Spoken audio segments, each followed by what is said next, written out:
Et coup de fil tout de suite à Bruno Gazeau, le président de la FNOT. La FNOT, c'est la Fédération nationale des associations d'usagers des transports. Monsieur Gazeau, bonjour. Bonjour. Une première question d'abord dans l'actualité, si vous le voulez bien, à propos de la faillite de la compagnie aérienne Aigle Azur. Quelles sont les options pour les milliers de passagers qui ont acheté des billets et dont les vols ne décolleront jamais parce que la boîte est en faillite? Quelles sont les options? Si vous avez pris votre billet par une agence de voyage, parce que vous avez un billet vol plus hébergement, il faut vous retourner vers l'agence de voyage et lui demander remboursement pour autant que la faillite ait eu lieu après l'achat de votre billet. Si par contre vous avez pris un vol sec, c'est-à-dire sans passer par une agence de voyage, vous n'avez pas d'autre solution que de déposer une demande auprès des liquidateurs judiciaires en produisant votre quittance, c'est-à-dire sur votre facture en réalité, et en demandant le remboursement.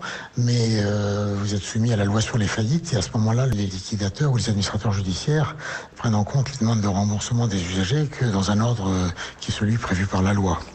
Donc c'est pas très favorable aux usagers. Il y a aussi tous les passagers qui sont éventuellement bloqués à l'étranger, en Algérie, et qui ne peuvent plus rentrer puisqu'il n'y a plus d'avion Aigle Azur. Ils ont des solutions, tous ces gens-là ? Pour les utilisateurs qui sont bloqués, pour autant vous ayez pris par une agence de voyage, l'agence de voyage doit prendre les dispositions pour vous conduire à la fin de votre voyage sur une autre compagnie et engager évidemment acheter les billets en conséquence. Mais si tel n'est pas le cas, il faut vous débrouiller par vous-même et vous avez assez peu de chances d'être dédommagé. L'usager n'est pas du tout couvert en cas de faillite et c'est la raison pour laquelle nous insistons auprès du gouvernement et surtout de l'Europe pour que l'Europe donne par une directive la possibilité de faire évoluer la loi en France.